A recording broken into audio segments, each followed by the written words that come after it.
The description says that the right half of the body above the diaphragm, which will include the right side of the head and neck region and the right thorax region and also the right upper limb region, drain into the right lymphatic duct. Otherwise, all the body drain into thoracic duct. This is the description.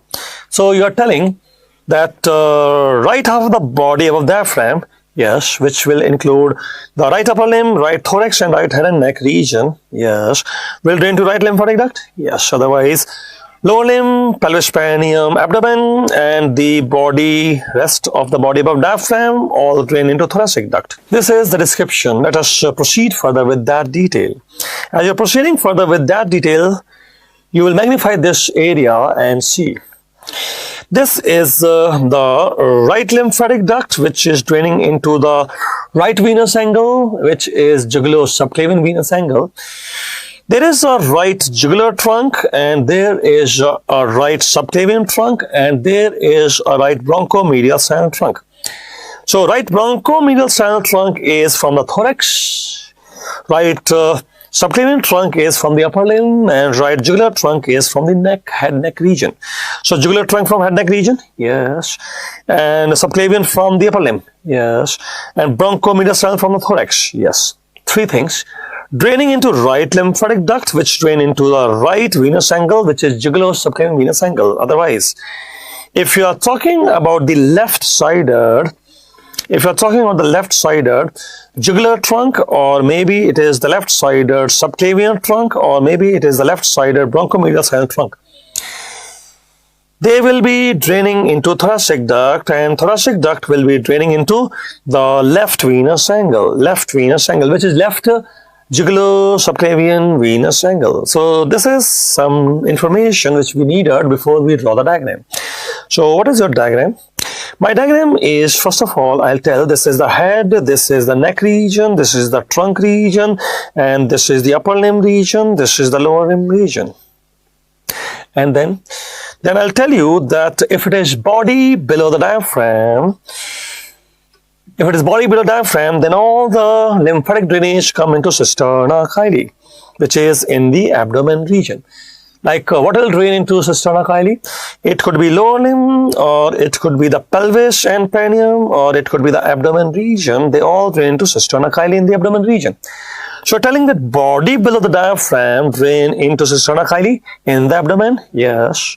That could be both lower limb or pelvis, perineum or abdomen region, everything, yes. Then you have to understand that right half of the body above diaphragm, which is head region, neck region, thorax region, or maybe upper limb region, that is draining into what is called as right lymphatic duct. Otherwise, if you are talking about rest of the body, you see what happens. This cisterna chyli will now drain into what is called as thoracic duct in the thorax, and that will drain into the left venous angle. And except for this right half of the body above diaphragm, except for this right half of the body above diaphragm, which is right upper limb, right thorax, right head neck, draining into right lymphatic duct. Everything else drain into the thoracic duct, which is running in the thorax, is actually continuation of cisterna chyli. So right half the body of the diaphragm, which is right upper limb, thorax, or right side of the head and neck region, drain to right lymphatic duct. Where the right lymphatic duct drain? Right venous angle. Right venous angle.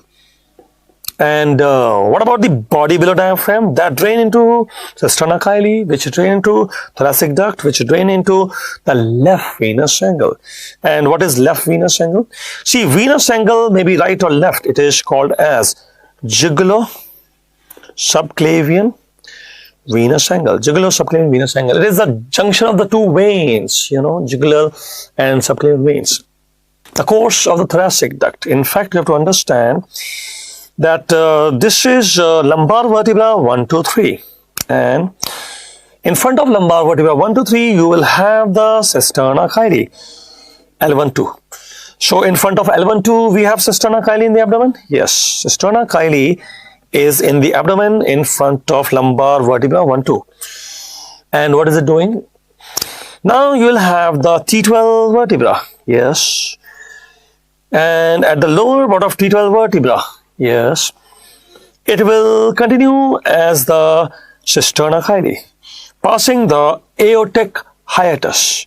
So there will be some aortic hiatus in the diaphragm here. Yes, aortic hiatus in the diaphragm. This is actually the diaphragm. So we are telling that at the lower part of T12 vertebra, there is some opening in the diaphragm which is called as the aortic hiatus. Why it is called aortic hiatus? It is called aortic hiatus because it is for the passage of the aorta. Which aorta? Actually, it is the descending thoracic aorta, but then it will become abdominal aorta in the abdomen region. So we are telling that in the diaphragm there is some opening which is called aortic hiatus for the passage of aorta. Yes, which was descending thoracic aorta becoming abdominal aorta. Yes. And along with the aorta is the passage of the thoracic duct. Yes. At the lower part of T12 vertebra in the aortic hiatus. Yes. Now what is this thoracic duct doing? It is a continuation of the cisterna chyli and it will continue upward. And at the T5 vertebra, it will go to the left side. Which vertebra? At the T5 vertebra. So at the T5 vertebra, it is going to left side. Why it is going to left side? Because it has to drain into the left-sided neck veins. Drain to left-sided neck veins means left jugulo-subclavian venous angle. Yes, that is the left-sided jugulo-subclavian venous angle. Left-sided jugulo-subclavian venous angle.